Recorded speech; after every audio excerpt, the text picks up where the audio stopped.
du fœtus et de lourdes conséquences pour la santé du petit être en devenir. Bien entendu, nous verrons de manière plus large que les problèmes de ces enfants sont non seulement médicaux, mais également psychosociaux et éducatifs.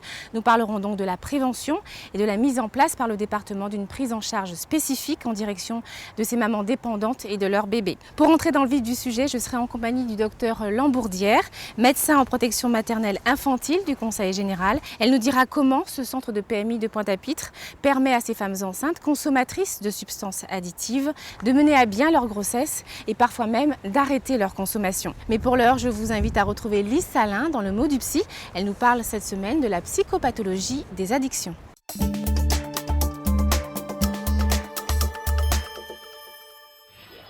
L'addiction, c'est une dépendance physique par rapport à un produit ou un comportement et une dépendance psychologique qui est très douloureuse pour la personne qui vit cette addiction.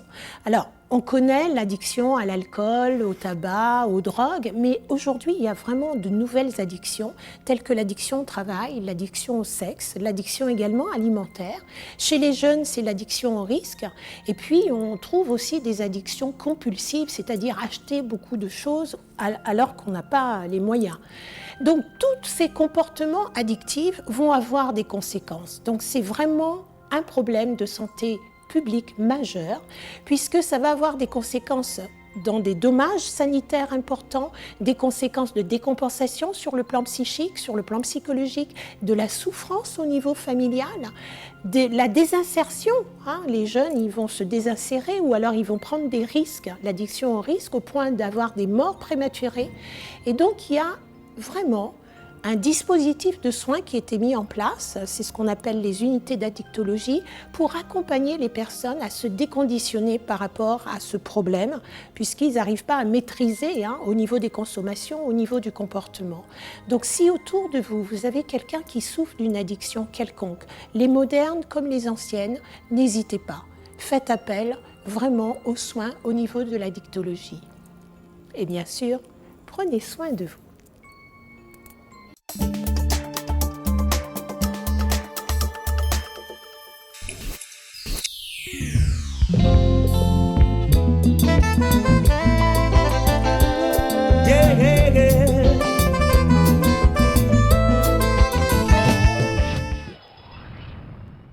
Docteur Lambourdière, bonjour. Bonjour. Tout d'abord, pouvez-vous nous présenter la structure située à l'hôpital Ricou, l'antenne de PMI, et surtout le public que vous y accueillez?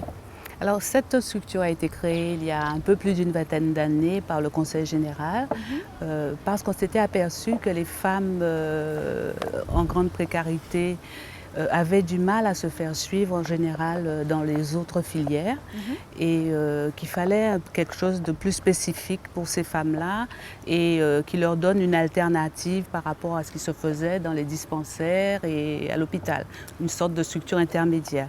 À l'origine, on était à la maternité du CHU et depuis une dizaine d'années, on est localisé à l'hôpital Ricou. Vous recevez également des femmes dépendantes à l'alcool ou autres drogues? Ça arrive régulièrement. Les femmes ne se présentent pas pour ça. Pendant le suivi, on s'aperçoit qu'il y a un problème de toxique ou d'alcool et là, on commence à s'en occuper, à travailler cette question-là avec elles. Donc vous avez un rôle d'écoute et de prévention auprès de ces femmes. Est-ce que vous leur expliquez les dégâts, les conséquences sur la santé de leur bébé? Oui, on a un rôle d'information. Notre premier rôle, c'est de les informer des conséquences de la prise d'alcool pendant la grossesse. Oui. Par exemple, beaucoup de personnes ignorent que pendant la grossesse, c'est 0 alcool pendant la grossesse. Et pourquoi? Donc on commence par donner cette information-là et pareil pour les toxiques et par la suite on commence une prise en charge. Alors justement les risques sur la santé donc, sont neurologiques, il y a des retards de développement également plus tard, des retards dans l'apprentissage chez l'enfant, c'est ça? Alors le rôle de l'alcool sur le fœtus, sur la femme enceinte en général, est de plus en plus connu et on sait que de toute façon l'alcool intervient même avant la conception parce qu'il y a une baisse de fertilité chez les femmes, tout comme le tabac. Il y a une baisse de fertilité. Il y a aussi des avortements qui peuvent être plus nombreux chez les femmes qui consomment l'alcool.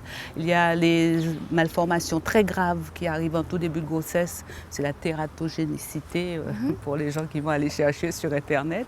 Et il y a aussi l'atteinte plus générale et plus subtile de l'alcool sur le fœtus pendant tout le reste de la grossesse. Et sur le reste de sa vie également. Et de sa vie, parce qu'on sait que l'alcool a une prédilection pour le système, le système neurologique de l'enfant. Il va donner des conséquences plus tard, tout au long de sa vie. Il y aura les conséquences de la prise d'alcool pendant la grossesse pour cet enfant.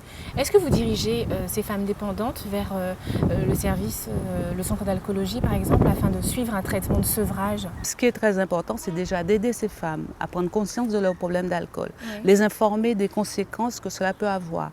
Et déjà de réfléchir à comment elles en sont arrivées à cette consommation et trouver en elles des ressources pour faire une démarche, parce que ça demande aussi des forces, ça demande de l'énergie, ça demande donc on les accompagne dans ce sens. Notre but, c'est qu'elles fassent la démarche, mais on les laisse prendre leur temps. On ne les bouscule pas, parce qu'il ne s'agit pas de les culpabiliser, il ne s'agit pas de les juger, il faut qu'elles se sentent soutenues, même soutenues, c'est ce qui compte le plus pour qu'elles puissent construire leur démarche.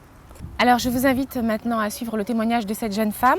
Elle a accepté de nous parler en toute confiance de son parcours difficile et on se retrouve juste après.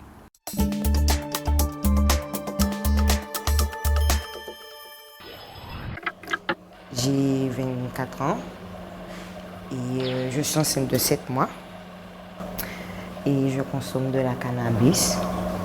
Ça fait 11 années que je fume. J'étais enceinte de mon fils. Par contre, je buvais beaucoup parce que son père me battait. Il ne voulait pas du bébé, il me battait. Alors, moi, c'est comme si moi, je faisais mal à mon bébé parce que je souffrais plus, j'étais souvent malade. Alors, j'ai perdu mon fils parce que j'ai accouché à 6 mois. J'avais 17 ans quand j'ai perdu ma mère. Elle est décédée le 24 décembre. Quand je viens à la PMI, je me sens bien. C'est pour ça que quand j'ai analysé, je n'ai pas voulu cacher. Je dis, mais c'est peut-être là que je vais trouver de l'aide. Moi, je regrette d'avoir connu le cannabis. Parce que moi, j'ai même fait l'effort de modérer ma consommation pour ma fille. Alors, parce que moi, je fume. C'est dans mon sang. Mais je sais que je vais arrêter. Je sais ça. Ah oui, parce que je veux pas que mon enfant fume. Alors les femmes que vous recevez en majorité souffrent d'une grande précarité sociale et bénéficient de peu de suivi médical. Est-ce que vous les aidez? Qu'est-ce qu'il y a de prévu donc, pour qu'elles puissent retrouver une certaine stabilité de vie? La grossesse, c'est un temps dans la vie d'une femme où il y a un certain nombre de dispositions qu'il faut prendre. Les consultations, les hospitalisations, les examens, les démarches administratives. Donc c'est assez compliqué. Donc le rôle de l'équipe qui travaille avec moi et même de toutes les équipes de PMI, c'est d'accompagner ces femmes-là dans toutes ces difficultés. Sans jugement? Sans les juger, puisque de toute façon, même si on dit qu'il n'y a qu'à se prendre en charge, une femme de 40 ans qui arrive sans ses papiers de sécurité sociale à jour, on ne va pas lui dire « allez mettre vos papiers à jour et revenez faire vos examens et votre consultation ». Donc d'humanité. Voilà, donc il faut une structure qui puisse dans l'urgence s'en occuper tout de suite. Et nous, c'est ce que nous faisons. Nous faisons les examens biologiques, les prises de sang, les échographies, les consultations. Et dans un deuxième temps, on encouragera cette femme à se prendre en charge, à s'occuper de ses papiers, à faire ce qu'il faut. Mais dans l'immédiat, il faut l'accompagner. C'est de ça qu'elle a besoin. Merci beaucoup, Dr Longourdière. Tout de suite, retrouvez la rubrique Le saviez-vous, suivie de l'agenda des rendez-vous de la semaine prochaine.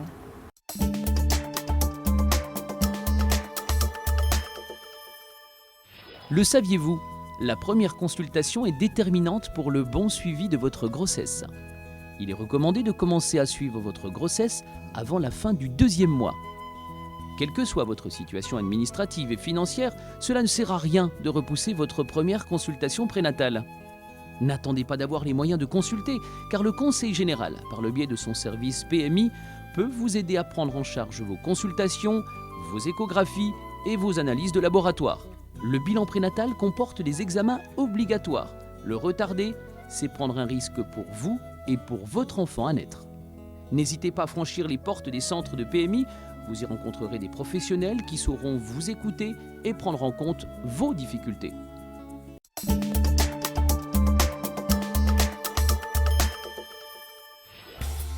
Du 2 au 31 mars, c'est Mars Bleu, mois de mobilisation nationale contre le cancer colorectal.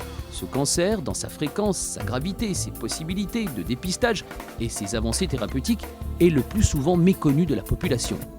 Du 3 au 9 mars, c'est la semaine européenne de lutte contre l'endométriose, affection gynécologique touchant les femmes en âge de procréer entre